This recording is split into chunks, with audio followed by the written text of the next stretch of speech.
नमस्कार किसान भाइयों, कृषि समाचार में आपका स्वागत है। आज हम सीधे आपको लिए चलते हैं राजस्थान की नोहर अनाज मंडी, जहां से हम ग्वार के भाव पर आज की सबसे ताज़ा और ज़रूरी जानकारी लेकर हाजिर हैं। तो आज तारीख है 9 मार्च 2026 और सवाल ये है कि ग्वार के बाजार में आखिर चल क्या रहा है। ये जानकारी आपके आगे की योजना के लिए बहुत ज़रूरी है। तो आइए सीधे आज के आंकड़ों पर एक नज़र डालते हैं। और ये रहा आज का सबसे बड़ा और सबसे जरूरी आंकड़ा।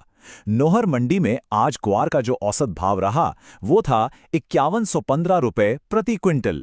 तो चलिए अब जरा गहराई में उतरते हैं और आज के बाजार का पूरा विश्लेषण करते हैं। देखते हैं कि पूरी तस्वीर आखिर क्या कहती है। तो देखिए, आज मंडी में जो सबसे कम भाव लगा वो था 5050 रुपए प्रति क्विंटल, और जो सबसे बढ़िया क्वालिटी का ग्वार था वो बिका है 5180 रुपए प्रति क्विंटल तक। मतलब भाव जो है वो 5050 से 5180 के बीच में ही घूमता रहा। ये दिखाता है कि बाजार में एक तरह की स्थिरता बनी हुई है। लेकिन सबसे बड़ा सवाल ये है कि बाजार जा किस तरफ रहा है। इसका सही अंदाजा लगाने के लिए हमें पुराने आंकड़ों पर एक नज़र डालनी होगी, तभी तो असली तस्वीर सामने आएगी ना। तो अगर हम इन नंबरों को देखें, आज का भाव है 5115 रुपए, और अगर हम करीब 6 महीने पहले यानी अगस्त 2025 की बात करें तो भाव था 4991 रुपए। मतलब साफ है कि पिछले कुछ महीनों में भाव धीरे धीरे ही सही पर ऊपर की तरफ गया है।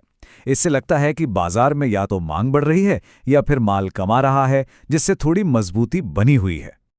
और ये सारी बातें हमें उस एक सबसे बड़े सवाल पर ले आती हैं जो अभी हर किसान भाई के मन में घूम रहा होगा कि भाई अब करे तो क्या करें, अपनी फसल को बेच दें या फिर थोड़ा और इंतजार करना सही रहेगा।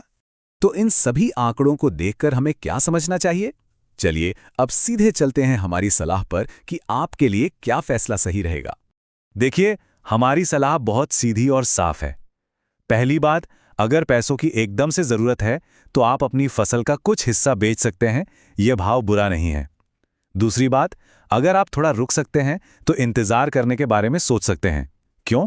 क्योंकि बाजार हल्का सा ऊपर की तरफ जा रहा है, तो हो सकता है आगे चलकर भाव और भी अच्छा मिल जाए। और हाँ, तीसरी और सबसे ज़रूरी बात, बाजार पर लगातार नज़र बनाए रखें। सिर्फ नोहर ही नहीं, आसपास की मंडियों में क्या चल रहा है इस पर भी ध्यान दें, क्योंकि बाजार का रुख कभी भी बदल सकता है। एक बात हमेशा याद रखिएगा, आपकी मेहनत की असली कीमत सही समय पर लिए गए सही फैसले से ही मिलती है। तो अपनी ज़रूरत को समझिए, बाजार के रुख को पहचानिए और फिर फैसला लीजिए। वही आपके लिए सबसे बेहतर होगा।